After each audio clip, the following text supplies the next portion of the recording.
चलिए आज आपको लेकर चलते हैं मेवाड़ की उस भूमि पर जहां पर दिल्ली का बादशाह अकबर चाहकर भी महाराणा प्रताप को हरा नहीं पाया था।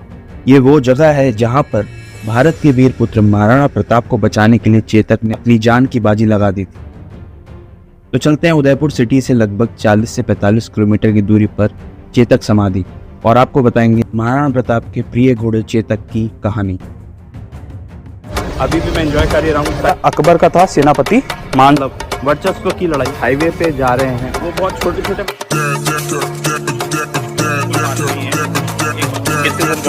पर जरूर बताइएगा, कमेंट जरूर कीजिए।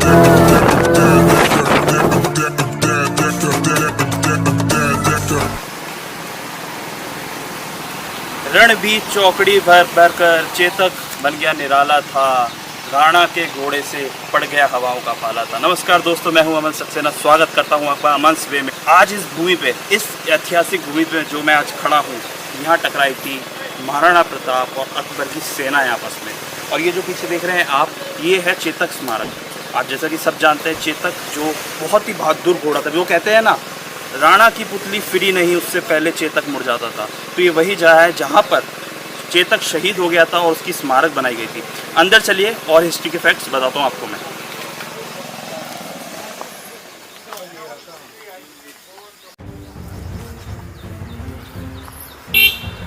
बिल्कुल पहाड़ों के बीच में ये स्थित है। तो चलिए अंदर चलते हैं।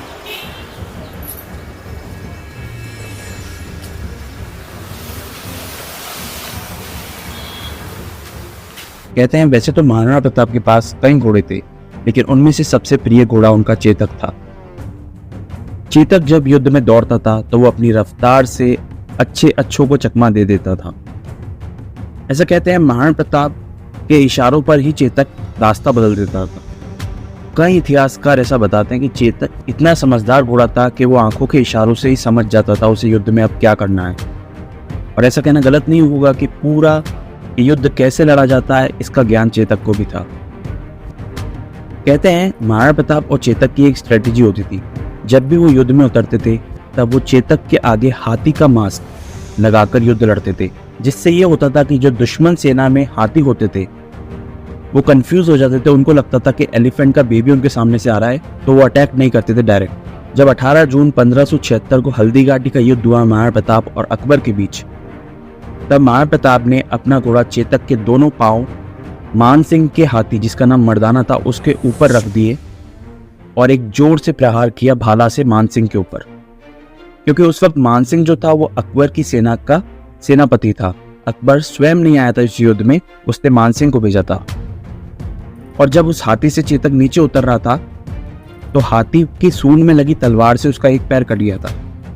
और उस वक्त मेवाड़ में ये स्ट्रेटेजी होती थी, अगर कोई भी महाराणा घायल हो जाता था तो उसकी जगह पर एक झाला, यानी उन्हीं के कद काठी, उन्हीं की हाइट वेट के बराबर का एक योद्धा शामिल कर दिया जाता था उनका मुकुट पहनाकर, जिससे जो सैनिक उनकी तरफ से लड़ रहे थे उनका मोटिवेशन डाउन ना हो और सामने वाले को लगे कि महाराणा अभी भी युद्ध में लड़ रहे हैं। तो जैसे राणा सांगा के वक्त झाला अज्जा लड़े थे, उसी वक्त महाराणा प्रताप के लिए झाला मान सिंह झाला बीदा लड़े थे।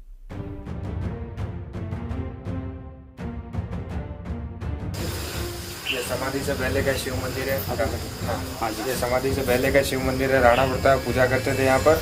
चेतक घोड़े की समाधि, वो ऊपर 4 खंभे की जो छतरी देखी थी आपने, अच्छा, हाँ वही चेतक घोड़े की समाधि है। अच्छा। पूरा 5 किलोमीटर के एरिया में राणा प्रताप का युद्ध हुआ था। अच्छा। इस तरफ आगे खमदर गाँव जहाँ पर रक्तलई है, फिर उससे आगे आते शाहीबाग, प्रताप कुब्बा, हल्दी घाटी, सब इसी रोड पर आते हैं। अच्छा। जो पहाड़ी की उस पार था 22 फीट का नाला जो चेतक ने छलांगा था। अच्छा। और नाला छलांग कर वहीं पर देहांत हो गया था। अच्छा। उसके बाद यहाँ पे लाके समाधि बनाई शिव मंदिर के हिसाब से, क्योंकि राणा प्रताप पूजा करते थे यहाँ पर, इसीलिए पास में चेतक घोड़े की समाधि बनाई। अच्छा। और यहाँ पर भी पहले खुले में था शिवलिंग, मंदिर बाद में बना। और ये पुराना के साथ में पीछे वाला नंदी जो मुगल सेना ने खंडित किया था। अच्छा। जो वही नंदी पीछे वाला। अच्छा। और खंडित की पूजा नहीं होती, इसीलिए आगे नई की स्थापना। बाकी शिवलिंग वही है, शिवलिंग उसी समय का है।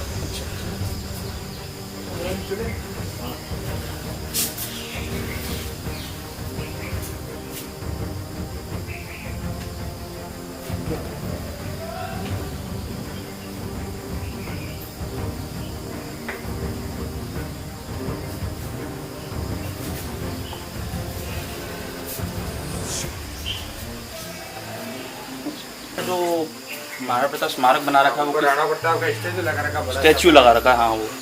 अच्छा ठीक है भैया।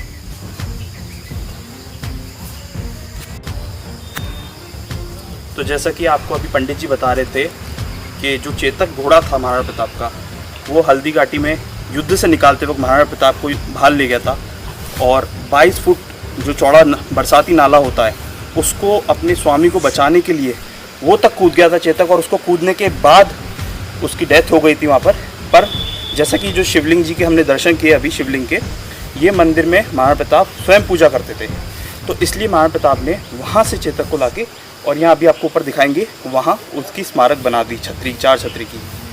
जो युद्ध हुआ था असल में अकबर स्वयं उस युद्ध में नहीं आया था। अकबर की तरफ से मानसिंह था वहाँ का कमांडर, सेनापति सेना का, और महाराणा प्रताप की तरफ से हाकिम खां सूरी था। उसके बारे में भी बताऊंगा आपको, पहले आप दर्शन करते हैं चेतक स्मारक की, चलिए। और क्योंकि यहाँ पर एक बहुत ही प्राचीन शिवलिंग है तो महाराणा प्रताप ने चेतक की समाधि यहाँ पर 4 छतरी की समाधि बना दी।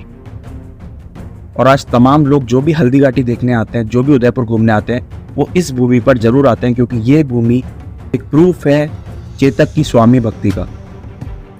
तो अगर आप भी हल्दी घाटी जा रहे हैं तो चेतक समाधि पे जरूर आइएगा, यहाँ पर आप आकर देखिएगा चेतक की स्वामी भक्ति। और नेक्स्ट वीडियो में हम जानेंगे कि हल्दी घाटी के बीच में किस तरह से युद्ध हुआ था महाराणा प्रताप और अकबर की सेनाओं में। इसी तरह अगर आप और भी अच्छी अमेजिंग वीडियोस देखना चाहते हैं तो जल्दी से सब्सक्राइब कर लीजिए इस चैनल को। चैनल पर जाकर आप और भी सारी वीडियोस चेकआउट कर सकते हैं, देख सकते हैं।